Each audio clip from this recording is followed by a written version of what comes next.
You're listening to The World at 8 with Lynne Mozart.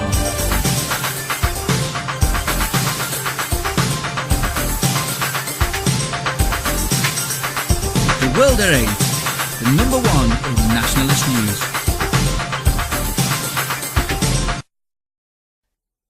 Highlights of the news today, Wednesday, the 8th of May. White flight, white minority, lost migrants, less violence and more money. Metropolitan Police misconduct figures released with no mention of officers charged. Human rights. Whose rights? Criminals, that's who. EU lifts oil embargo in Syria, buys directly from Al-Qaeda. Just 9% of Swedes support euro. British tourists charged £54 for just 4 ice creams in Rome cafe. Bangladeshi war crimes court indicts NHS director. Buddhists are wising up to jihad, BBC doesn't like it. China food scandal, rat meat sold as lamb meat. Thought for the day, a nation divided. And finally, not for Valentine's Day.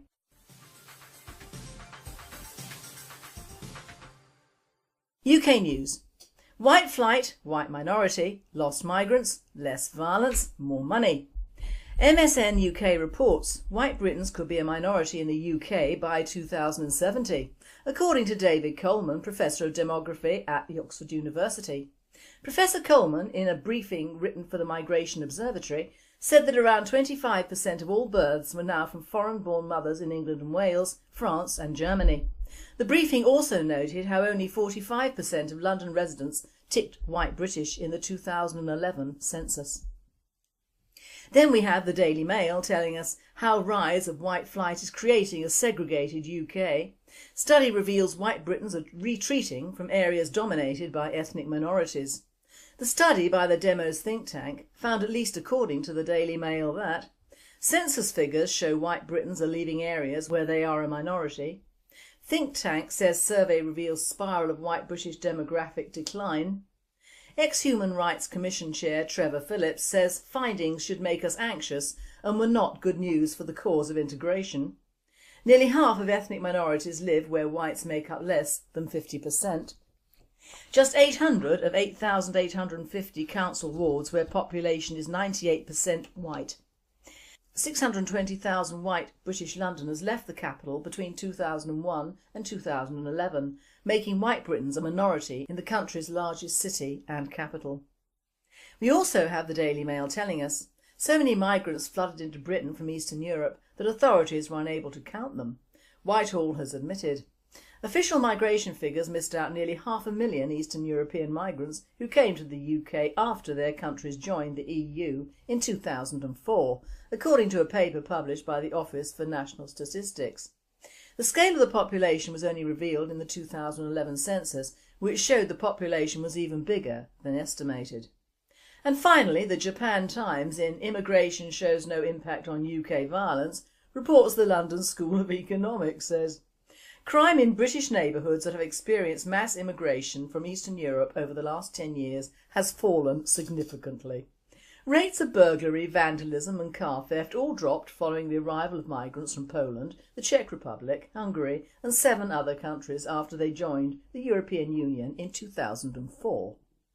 Rates of property crimes were significantly higher in areas that experienced an influx of asylum seekers from the late 1990s onwards. Immigration had no impact on levels of violent crime on British streets. The relationship between the arrival of thousands of foreigners and levels of violence was close to zero. Brian Bell, a research fellow at the LSE, said, "The view that foreigners commit more crime is not true.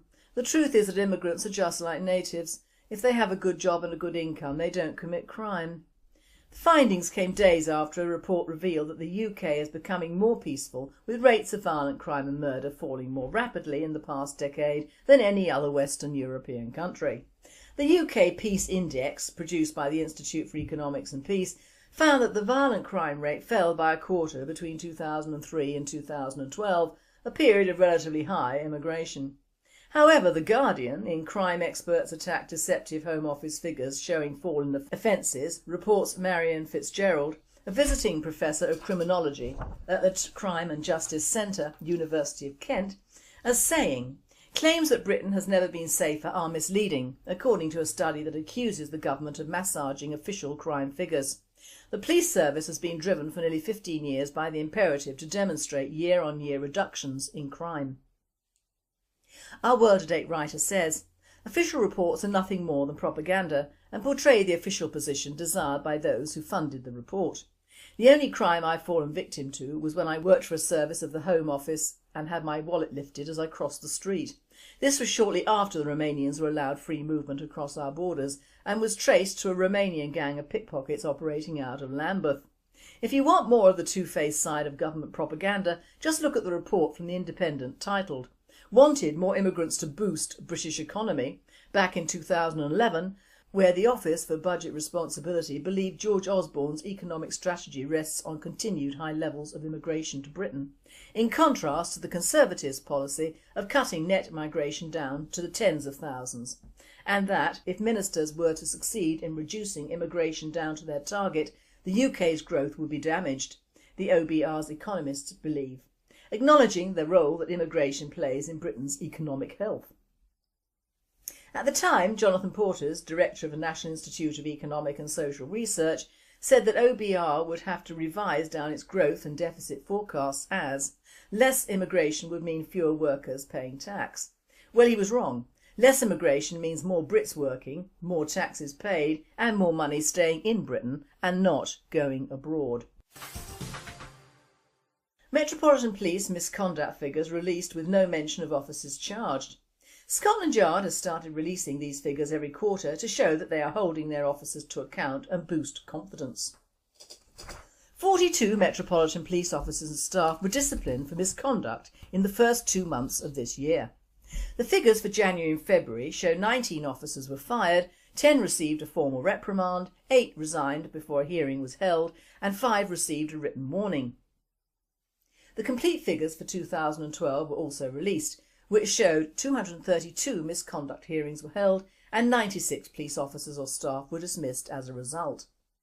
Offences for which officers were sacked include internet paedophile activity, accessing the national database to spy on an ex-partner, an assault on their partner, making inappropriate comments to colleagues, eating food in a supermarket without paying, making racist comments to colleagues, holding an ex-partner's 10-year-old in a headlock, using a Met vehicle for personal use, kicking and punching a detained person in the face, 2 Met staff for drinking and driving, operating an eBay account using Metropolitan Police Service mailing for delivery, misconduct falling under honesty and integrity, and other.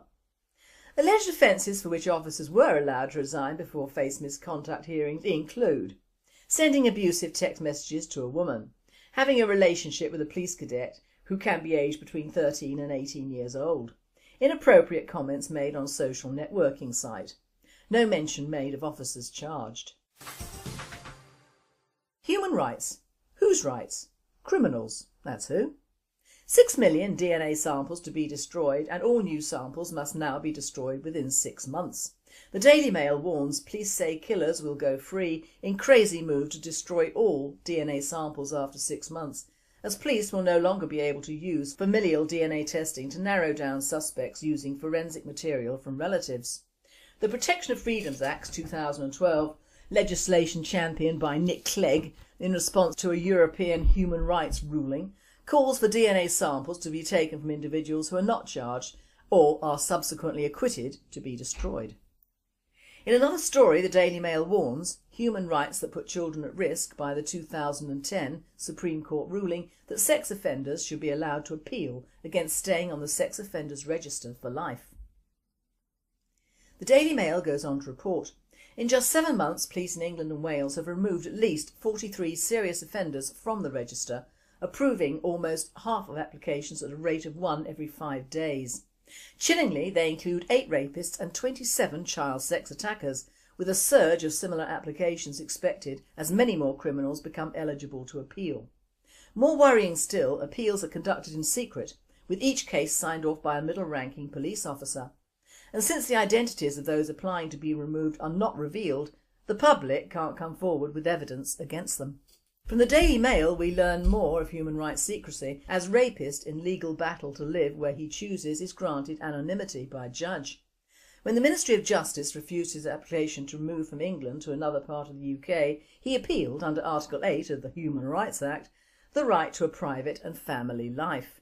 The violent and notorious rapist has been granted anonymity by High Court Justice Mr Underhill.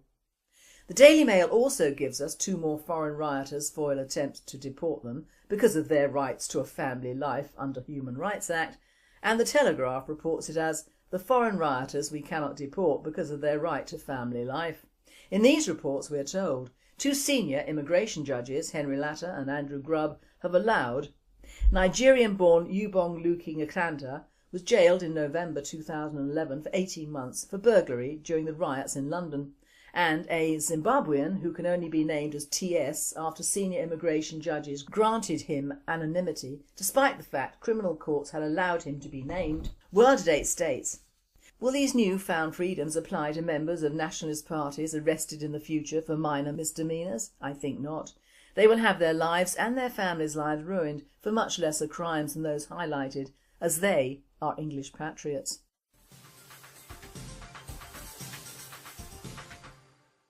European news.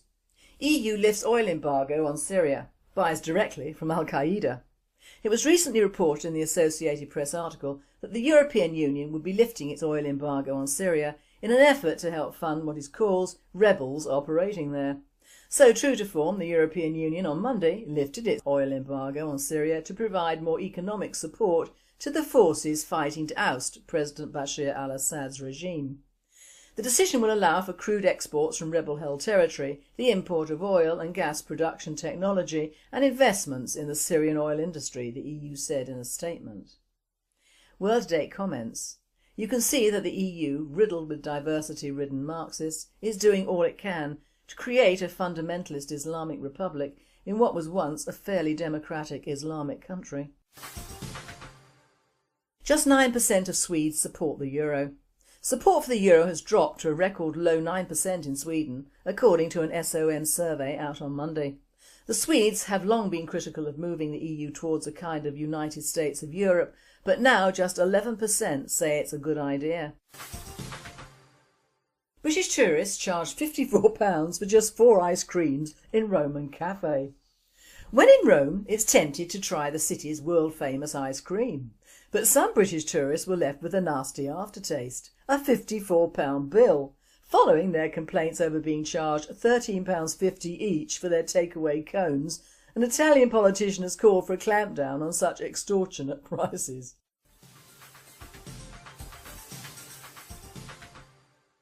World news. Bangladeshi War Crimes Court indict NHS director. A war crimes court in Bangladesh has indicted Chowdhury Muinuddin, a British Muslim leader, for his alleged role in the murder of top intellectuals during the country's 1971 Liberation War. Uddin, who the Daily Mail describes as one of Britain's most important Muslim leaders, is the director of Muslim spiritual care provision in the NHS and is also chairman of the multi-faith group for healthcare chaplaincy, is alleged to have abducted, tortured and killed 18 journalists, academics and doctors during the bloody War of Independence in Bangladesh in 1971. World at 8 says, if the cap fits, wear it. Will he be deported to serve his time in his homeland, or cower here like a coward? Buddhists are wising up to jihad. The BBC doesn't like it. Christina McIntosh, writing for the New English Review, provides an interesting insight into our BBC.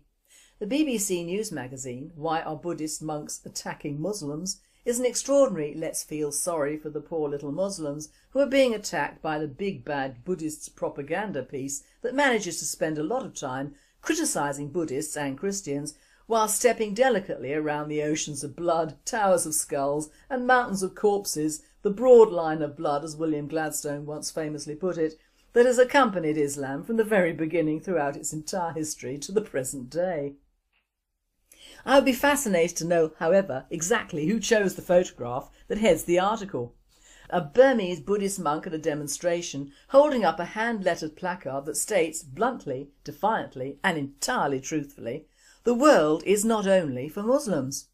For that placard reveals that at least some Buddhists have fully grasped Islam's core agenda: to Islamise the whole world, which agenda is in turn justified by the extraordinary thesis that the whole world and everything in it really belongs as of a right to Muslims, and that all non-Muslims, non-Muslims, have no right whatsoever to either life or property. World Date states, "I wish it were a case of just letting them alone, but it isn't and never has been. Leave a Muslim alone and he'll take over your house, your family, your culture, your religion and your country. If only the West would open its eyes instead of its banks and its countries. Even the Buddhists, who revere all life, recognise that Islam is a great evil that must be challenged or stopped." China food scandal: rat meat sold as lamb meat. Mike Adams, the health ranger and editor of Natural News, writes, Chinese authorities say they broke up a 900-person criminal ring that harvested meat from rats and other animals to be modified and sold as lamb meat. This rat meat appeared in markets in Jiangsu province and Shanghai. To date, Natural News is the only publication to tell the full story on why this is happening. Perhaps that's because I speak a fair amount of Chinese and previously lived in Asia. I know the Chinese and Taiwanese cultures better than most. And the simple truth behind all that is that China is a nation of spiritually void atheists who have no morals or ethics. Religion is outlawed in China, and as a result there is absolutely no moral compass taught to the Chinese people. Remember, Chinese is a communist military dictatorship, essentially a police state. World Date states, "Having always admired the Chinese, at least the non-communist ones, I can see what Mike Adams means. The old Chinese worshipped their ancestors and various gods and goddesses. This gave them some moral compass. If you don't believe in anything other than the state, you are morally bankrupt as a people. So for all of you visiting China, be careful, be very careful. The other meat quoted is more than likely a stolen cat or stray dog, and let's face it, Chinese cooking, like Indian, covers all in a blanket of spices and herbs. You can't be sure of what you're eating even in the UK, let alone China."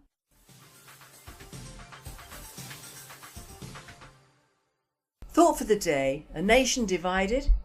Great Britain has been a divided nation since 1066 and in fact wasn't even too united against the Normans either. In fact, looking at our past history, we've never acted as one against any unwanted foe that has entered our country, but just managed to get it together for the Third Reich, who didn't. But even then, if one's honest, the Scots didn't like the English don't trust the Welsh, and Ireland has always had a very thin time of it. And of course everyone on these isles disliked our allies, the Americans. We've always hated and been vaguely envious of the French, disliked the Spanish for their treatment of animals. The Italians have always preferred the Germans, as have the Greeks, and Portugal is just a bloody nuisance, as are Malta and Gibraltar. So with that history of untogetherness, what chance do we stand in actually uniting anyone? You might be right in thinking sod all, really. We have a north-south divide that borders on the ridiculous for such a small island, and have extended that to yet another small island just off our shores, Ireland or Ayr, just to be safe. It would seem that the great British public have taken on board the successive government's mantra of "a nation divided is a nation easily conquered," and they'd be right. We are being conquered, and in a very clever but not so subtle way.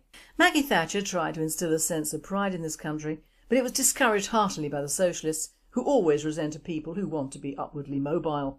The socialist mantra is the diversity motto: keep everyone down a level so no one feels different or feels they must improve. Thus we have truly become a nation of shopkeepers, but unfortunately they're all foreign ones. We have the European Union against us, we have our own establishment against us, and the global recession ain't helping. But the greatest thing against nationalism are the people we hope to save. Not the country or the land, but the people. Our very own tribes are being used against their own tribes in many ways. The first of all is of course negative and positive information, and for that we can highlight the media and television. How can a people who should be concerned over the state of the country with its massive and continuing invasion of foreigners face up to the fact when most, if not all, the programmes directed at the sheeples are totally multi-ethnic, but pushed in the faces of babies and toddlers? Then the poor little creatures get sent to a multi-ethnic school which is, depending on their catchment areas, often fully ethnic, and in which they won't learn their own language, history, culture or religion, but will have more than a passing acquaintance with Islam, Hinduism and whatever passes for diversity nowadays. They will also have more than a passing knowledge of sexual matters and the morals of today, which are in fact wholly in favour of same-sex so-called marriage and wholly against what used to be a fairly normal family setup of man, woman and children. In short, there is a total dictatorship within their education systems which, compared to other countries, beggars belief. You can go, say, to Spain or India and you'll learn about Spanish and Indian history, not English history, and that's okay with me and should be okay with other parents, but they still send their kids to diversity-ridden state schools with their eyes wide shut. So a countrywide indoctrination starts in the cradle for our British sheeples. Follow it up with the Frankfurt School of Indoctrination in the so-called higher levels of education, like socialist-ridden newly appointed unis, and wham bam, thank you ma'am, you have your own fresh and divisive generation all ready made to go into the melting pot of our once great land, and produce more little socialist sheeples, or of course not, as they might be either too poor to marry or still finding themselves aged 40-odd. The English persona is not united or family-minded, and during modern times has never been so. What the new diverse education systems don't do, the old class system will. Despite it being declared legally dead some years ago, believe me, it ain't, and it's the only thing hanging on by a thread that stands against multiculturalism, which is why ambitious Asians especially veer towards the Conservative parties to get ahead in certain areas and Labour in others. In fact, the Asians, both Muslim and Hindu, have a class system that's second to none, and they brought it over here to take over from our old English system. I have a quote from Cicero and a paragraph from our French correspondent, which I shall read. This article should be going on our website in its entirety. Titled Sabotage, Treason and the Enemy Within. A nation can survive its fools, even the ambitious, but it cannot survive treason from within. An enemy at the gates is less formidable, for he is known and carries his banner openly. But the traitor moves amongst those within the gates freely, his sly whispers rustling through all the alleys, heard in the very halls of government itself. For the traitor appears not a traitor, he speaks in accents familiar to his victims, and he wears their face and their arguments. He appeals to the baseness that lies deep in the hearts of all men. He rots the soul of a nation, he works secretly and unknown in the night to undermine the pillars of the city. He infects the body politic so it can no longer resist. A murderer is less to fear, the traitor is the plague. Cicero, Roman statesman and lawyer. The fantasy of diversity and multiculturalism promoted by the left is that different cultures will merge and society will benefit. It's a nice concept that works fairly well for every other ethnic culture except one, Muslims. Look at London, Paris and Brussels. As Muslims move in, the white population flees, because Islam is a supremacist culture, with a preponderance of entitlement to whores and polygamists who prefer to live off the largesse of taxpayers. Not to mention misogynists, rapists and criminal thugs. These are the types of people who should not in any case be allowed further entry into Europe or any Western-oriented culture. These are the enemy within, and the barbarians at the gate. Our French correspondent also makes a concisive comparison of the Roman amphitheatres of old, where the senators tried to appease the masses with bread and games, with the attitude today of treating the sheeples in the same way. Give them reality TV and something to hate, normally patriotism or nationalism, cheap food, available drink and drugs, and let them stew. Or rather, let them eat cake and stop thinking for themselves altogether. Of course, if a few are left having an opinion, bring in more foreigners to vote or breed them out, make travelling or meeting difficult, and stifle freedom of speech for certain tribes. There, job done. Got the idea yet? If you haven't cottoned on, there was a 2-page spread in the Sunday Mail of Blackpool and hen and stag parties, and although I'm anything but a prude, I am a southerner of course and of another tribe, but those pictures of those girls and boys made me feel so ashamed to be English that I nearly converted to Islam. In truth they were compared to Babylon, but I'm sure that Babylon was a lot classier and better looking, as indeed were probably Sodom and Gomorrah. The main point of these pictures was to denigrate British youth, and it did a very good job of doing so. I challenge anyone looking at those pictures to say, Oh, the youth of today having a good time. My thoughts were that they should all be put in burqas and made to breed. And I'm anti-Islamic, but these pictures brought home just how far standards, that old-fashioned word, have slipped, and the young sheeples are falling into the pits that have been dug for them by the establishment, who don't want a thinking, concise and sober generation because they'd know what's happening and try to prevent it, and that doesn't fit in with the way our powers that be want our children to act at all. It must be obvious to even the thickest youngster that if you're white and come from a background that is middle, working class or challenged, you will not be educated and looked after as the state promised to do so many years ago, with free comprehensive education and university entry for all not completely subnormal. You'll not be given a job because with immigration, computers and the global recession there won't be any for your kind in your own country. You will not be able to marry and have children because it's been made impossible for you to afford it. You're white, remember? Also, if you exhibit any patriotic feelings, forget them and become a socialist, then you might stand a chance of running an outreach programme for Somalis in outer London, if you're very lucky. Another problem is that all our youngsters and many of our generation before have been disillusioned deliberately by a very clever play on our political systems and parties. Governments realised in the 60s that the colonisation of our country would take time and that although slow to start with, it would gain momentum the more converts they had. But nature fills a vacuum and they decided to work against any form of patriotism they could find with a vehemence entirely backed by the media, who after all had just finished a world war against fascism. So the time was ripe for the socialists to emerge, as indeed they did. Under the all-encompassing caring umbrella of diversity, equal rights and multiculturalism, prior to this in the 50s, Labour brought over the West Indians to fill the jobs that had been left unfilled after the war, alias the non-professional jobs in the Docklands, which led to terrible strikes and trouble in the East End of London.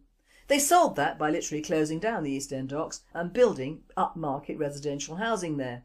The rest of the East End they left open to massive immigration in the oncoming years. Problem solved. Diversity was not to be ignored or unwanted by the sheeples populace. They solved the problem of new generations by the methods previously highlighted, continually hammered the National Front and later of course the British National Party. Very cleverly, around 5 years ago, the papers built up and advertised the BNP in a way they'd never done, but this was a sort of Damocles waiting to drop. In doing so they appeared to tell the sheeples that we would be in power soon and what would happen to their mixed marriages and the friends they'd made who were of a then ethnic minority. Whenever something is printed, the sheeples always relate it to them and their problems. And many people, thinking we were accepted by the establishment, were frightened into acting in a perverse way, against their country and patriotism and into the I deserve better mode. It's this mode, coupled with continuous propaganda, that's brought England to the state it's in now. No one thinks any of the three main political parties are different, and UKIP is a government-backed siphon for sheeples who either cannot understand or know the message it tells. We will say what you want to hear and promise what cannot be given, but it has served a purpose for the moment in pushing back patriotism in the United Kingdom.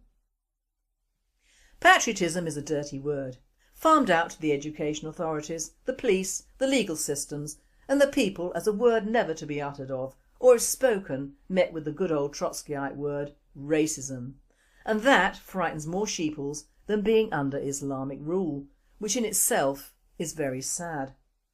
How can we, the people, pull out of this nosedive of self-obsessed selfishness induced by clever politicians in order to save what we have left? How long can the enemy within bring the enemies without into our midst? How long before we sober up and read the writing on the wall? In the words of the Old Testament, the moving hand having writ moves on. Or, in the words of Omar Khayyam, a Persian poet, indeed the idols I have loved so long have done my credit in men's eyes such wrong, have downed my honour in a shallow cup and sold my reputation for a song. And finally, love beyond the grave. Skeletons discovered holding hands in coffin together. It's been reported in the Telegraph that love can last beyond the grave, a fact which shocked archaeologists working in Cluj-Napoca, Romania, discovered. They discover skeletons of a couple buried together holding hands whilst excavating the courtyard of a former Dominican monastery. It's believed the double grave dated back to the Middle Ages.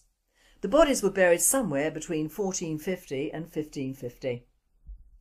Adrian Rousseau from the Cluj-Napoca Institute of Archaeology and History of Art said, "It's a mystery and rare for such burials at that time. We can see that the man has suffered a severe injury that left him with a broken hip, from which he probably died. Because of that fact, the young woman obviously died at the same time and was presumably healthy. We're speculating that she possibly died of a broken heart at the loss of her partner." Mr Rousseau added, "Suicide is unlikely as it is regarded as a sin, and it's unlikely she would have been buried at such a holy place if that was the case. They were obviously buried together as a tribute to the love they had for each other." The remains of a child were also found in the grave, but archaeologists believe that may not have been linked to the pair. This presenter says, "These Romanians aren't too bright, are they? This couple were found in an old monastery. A child was found in the grave as well. Now, call me odd, but the most obvious explanation is that the man was a monk, fell in love, had a child and fell foul of the church for doing so. She probably died of being smothered, as did the child, and the one thing the brothers did do was put the entire little family in the same grave holding hands. Very sweet and very tragic.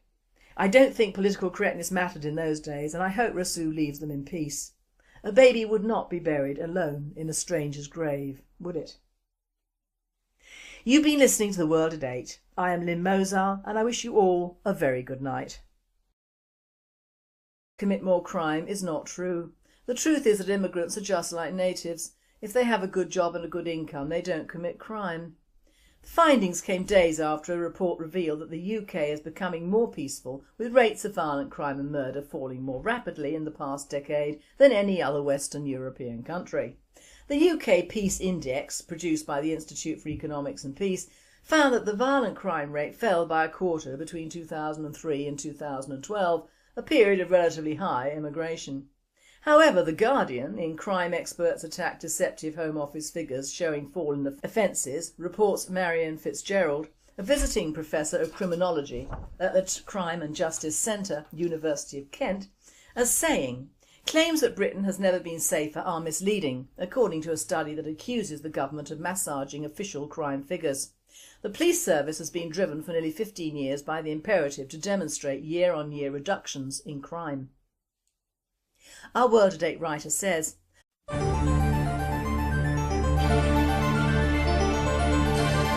You're listening to The World at 8 with Lynne Mozart.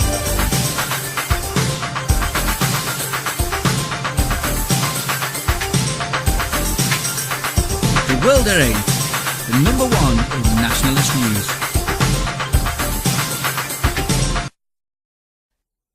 Highlights of the news today, Wednesday the 8th of May. White flight, white minority, lost migrants, less violence and more money. Metropolitan Police misconduct figures released with no mention of officers charged. Human rights. Whose rights? Criminals, that's who. EU lifts oil embargo in Syria, buys directly from Al-Qaeda. Just 9% of Swedes support euro.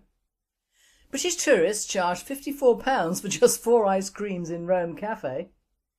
Bangladeshi War Crimes Court indicts NHS director. Buddhists are wising up to jihad. A study by the Demos think tank found, at least according to the Daily Mail, that census figures show white Britons are leaving areas where they are a minority. Think tank says survey reveals spiral of white British demographic decline. Ex-Human Rights Commission Chair Trevor Phillips says findings should make us anxious and were not good news for the cause of integration. Nearly half of ethnic minorities live where whites make up less than 50%. Just 800 of 8,850 council wards where population is 98% white. 620,000 white British Londoners left the capital between 2001 and 2011, making white Britons a minority in the country's largest city and capital. We also have the Daily Mail telling us so many migrants flooded into Britain from Eastern Europe that authorities were unable to count them. Whitehall has admitted. Official migration figures missed out nearly 500,000 Eastern European migrants who came to the UK after their countries joined the EU in 2004. BBC doesn't like it. China food scandal. Rat meat sold as lamb meat. Thought for the day, a nation divided. And finally, not for Valentine's Day.